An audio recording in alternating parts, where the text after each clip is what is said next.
Yo les bros, bienvenue sur Spatule Bro, je suis le chef et on se retrouve pour la petite review de Demon Slayer Kimetsu no Yaiba saison 3 épisode 9, petite review hebdomadaire qui fait plaisir, qui fait du bien, un épisode 9 fort sympathique, mais que j'ai trouvé quelque peu étrange, on va détailler tout ça. Oui. Bon, déjà l'épisode marque le trépas de la 5e lune supérieure qui s'appelait Goko, si je dis pas de bêtises, j'espère que je me trompe pas encore sur les noms, ce qui est fort probable malgré tout.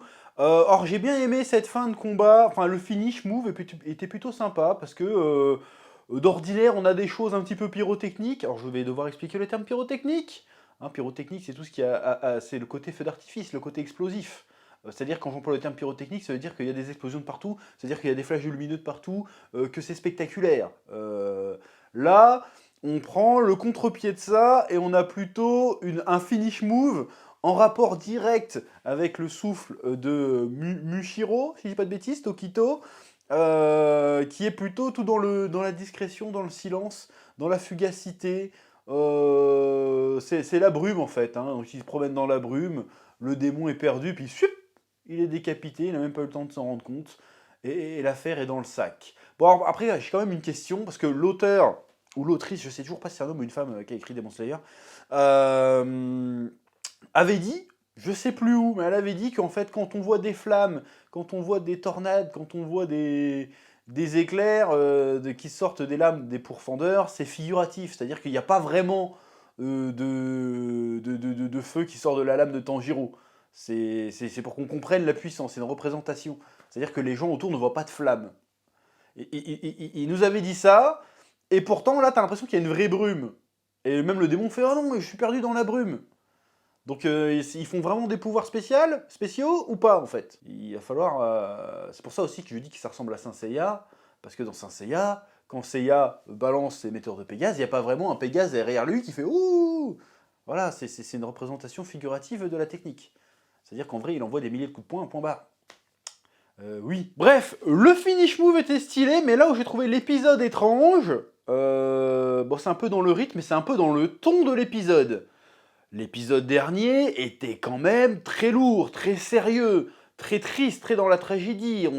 On déconnait pas, on montrait des enfants se faire tuer, on montrait que le personnage avait un lourd passif, avait fait un long chemin pour enfin finalement se libérer d'une certaine manière de sa peine et de ses remords pour pouvoir évoluer et développer sa marque et devenir plus puissant et triompher de son adversaire, savoir où il est, quel est son but, se recentrer sur lui-même.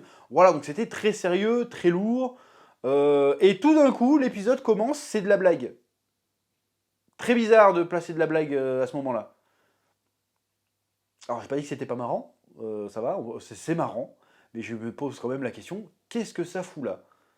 Alors peut-être que c'est pour montrer que le héros, enfin le personnage, le héros de l'épisode on va dire, c'est pas le héros du manga, mais le héros, le héros de l'épisode, Tokito, montre qu'il est en paix avec lui-même, et du coup, ben, il est capable de faire preuve d'humour. Il y a encore 2 épisodes de ça, il était incapable de comprendre une blague. Il prenait tout au premier degré, il n'avait pas trop d'émotions, pas trop de sentiments. Là, on prouve, peut-être qu'en montrant qu'il est capable de faire des blagues et de se moquer un petit peu de son adversaire, ça prouve que finalement, ouais, il a retrouvé son humanité. Peut-être que c'est ça, mais j'ai trouvé ça bizarre quand même dans le rythme. Parce qu'on était vraiment à fond, genre, oh là là, on va avoir un finish move épique, ça va être incroyable, il y a trop d'émotions et tout, puis tout d'un coup, hey, tire mon doigt, poète poète. Très bizarre. Après, les vannes, elles sont bonnes, mais je m'attendais pas à ça. Ce n'est pas un reproche, c'est une observation, je m'attendais pas à ça, du coup j'ai trouvé ça un peu étrange. Voilà, est-ce que ça veut dire que c'est parce que c'est étrange n'est pas pertinent? Peut-être, encore une fois, ce que je propose, c'est une interprétation. Ça se trouve, les mecs, ils ont mis une blague parce que j'ai mis une blague et tais-toi, quoi. D'ailleurs, si on part dans ce délire de finalement, il a retrouvé son humanité, et c'est grâce à son humanité qu'il triomphe du démon. Hein, on avait déjà vu le démon être mis en échec l'épisode précédent quand il essayait de déconcentrer le forgeron qui est en train de déguiser la lame. Il essaye de le déconcentrer, il fait « Ah non, c'est un meilleur artiste que moi, il est trop concentré sur son truc, je n'arrive pas à le faire. Je pourrais le tuer, mais si je le tue, c'est un aveu d'échec. Il faut que j'arrive à le déconcentrer pour montrer que c'est pas un si grand artiste. Donc je lui crève les yeux, je lui fais des lacérations partout, le gars il bouge pas, la maison elle explose, le gars tombe par terre, il se relève, il trouve la pierre, il reprend le taf. Donc le gars a pas bougé. Donc quelque part, il a montré que d'une certaine manière ce n'était qu'un humain, mais que de par un aspect, dans la manière qu'il a de se dédier à son art, il arrive à surpasser les démons. Et là, on a un peu le même délire avec le personnage de Tokito qui finalement arrive à vaincre le démon en le déconcentrant, en le forçant à révéler son jeu. Parce que jusqu'à présent, c'était un démon qui était assez fuyant, assez vicelard. Genre, vas-y, je me déplace dans des pots, je t'envoie des petits mignons pour t'attaquer. Je t'attaque pas directement parce que, voilà.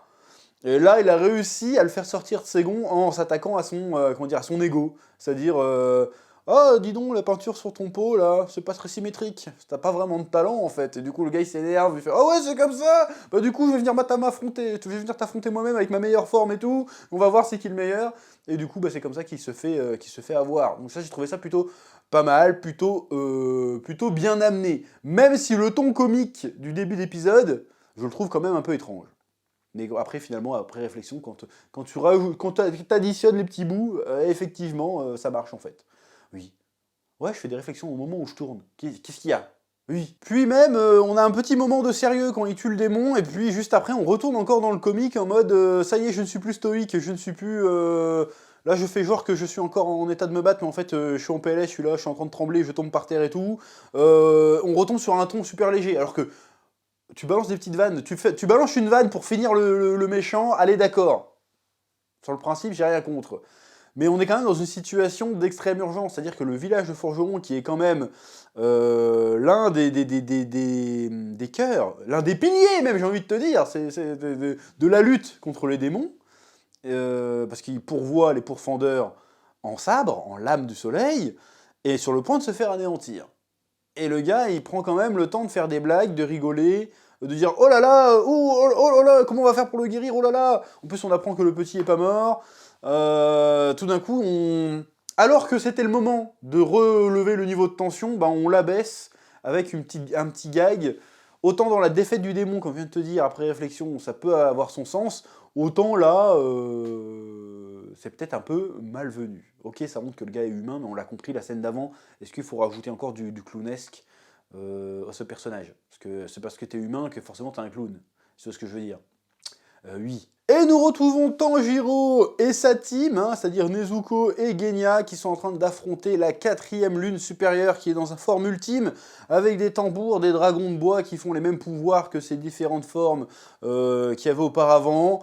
Bon, encore une fois, j'aime le côté... Encore une fois, je vais me répéter, parce que dans les combats de Tanjiro, il y a toujours le côté très très humain qui le ramène à sa fragilité d'humain, sa vulnérabilité d'humain. C'est-à-dire que le gars s'est fait broyer la cheville, le gars a le souffle coupé, les tympans percés, il perd son équilibre, il a des vraies blessures très handicapantes. À chaque fois, il doit surmonter une blessure qui semble insurmontable pour survivre. Bon, il a un petit côté increvable quand même, il y a un peu de plot armor là-dedans, mais j'aime bien l'idée. Encore une fois, ça rappelle Saint Seiya. Seiya, à chaque combat, il a les poignets cassés, il a les côtes pétées, il a toujours un truc qui marche pas. À un moment donné, il a plus de sens. Il arrive à se battre que en sentant son cosmos. On est dans ce délire-là un petit peu, donc j'aime bien. Nous avons évidemment l'apparition de la, je sais plus combien, Mitsuri, elle s'appelle je crois, hein, la lune supérieure rose là. J'aime beaucoup le délire de son arme, alors qui est inspiré d'une vraie arme. Apparemment, j'ai oublié comment ça s'appelait, c'est une arme indienne. Bon, ça a pas l'air, dans la vraie vie véritable, ça a pas l'air très efficace.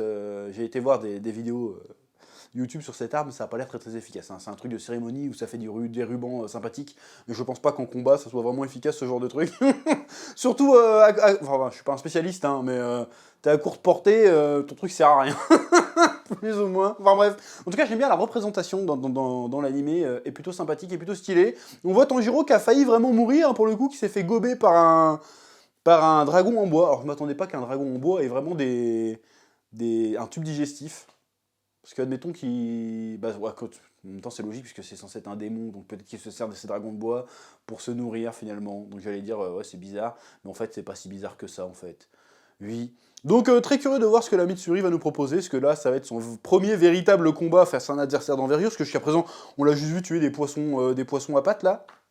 Là, elle arrive, on va découvrir l'étendue de ses techniques, l'étendue de ses pouvoirs, ça risque d'être intéressant. Alors, il y a un autre truc que j'ai remarqué par rapport à la saison précédente, c'est que les antagonistes sont un peu moins explorés.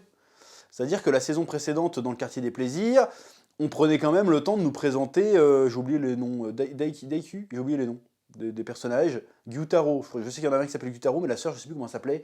On prenait le temps de nous présenter un peu leur background, leur histoire, de pourquoi ils avaient des vraies motivations, des vraies personnalités, et du coup, le fait de les voir mourir, finalement, on avait quand même de l'empathie pour eux, à l'instar de Tanjiro qui avait de l'empathie pour ses adversaires, qui a toujours de l'empathie pour ses adversaires. Empathie que, ce qui est un peu paradoxal, n'a pas Tokito vis-à-vis de son adversaire. Parce qu'il retrouve son côté humain, certes, mais il parle quand même juste avant du côté, oui, je retrouve ma rage qui est au fond de moi, et tant que j'aurai pas détruit tous les démons, cette rage sera toujours en moi. Donc il y a le côté, j'ai pas de pitié.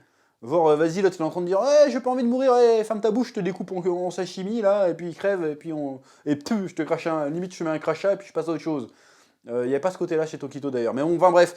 Mais ce que je voulais dire, c'est que pour l'instant, la cinquième lune supérieure, elle est morte. Mais on n'a pas eu le côté background, d'où elle vient, pourquoi elle est aussi obsédée de l'art. Du coup, on n'a pas cette empathie quand elle meurt. Alors, on n'est pas obligé d'avoir de l'empathie à chaque fois. Mais je trouve que pour le moment, ça a l'air de déroger à la règle qu'on avait dans Demon Slayer. Parce que même Akaza, bon, il n'est pas mort. Mais quand il se battait contre Rengoku, tu sentais que Rengoku avait une certaine empathie vis-à-vis d'Akaza. Malgré tout. Et là, zéro empathie, on les bute, et puis voilà. Et est-ce que la Mitsuri, j'espère que je ne me trompe pas, aura cette empathie vis-à-vis de la quatrième lune supérieure, parce qu'elle est c'est quand même le pilier de l'amour. J'imagine qu'elle va le tuer en lui disant oh, je t'aime quand même, mais je vais te buter parce que t'es un méchant. Ça sera intéressant de voir ça. Je trouve que c'est un truc qui dénote des saisons précédentes. Je dis pas que c'est pas bien, je remarque que c'est différent. Peut-être que ce ne sera pas le cas pour la quatrième lune supérieure. Nous le verrons dans les prochains épisodes. En attendant, je vous laisse le soin de mettre un petit pouce bleu pour le référencement, un petit commentaire aussi pour le référencement, ou tout simplement pour me dire ce que vous avez pensé de la revue, ce que vous avez pensé de l'épisode. S'il y a des choses que je n'ai pas abordées et que vous souhaitez parler, allez-y, je lis tous les commentaires. Et je vous dis à très bientôt sur Spatule Bro pour de nouvelles vidéos. Oui.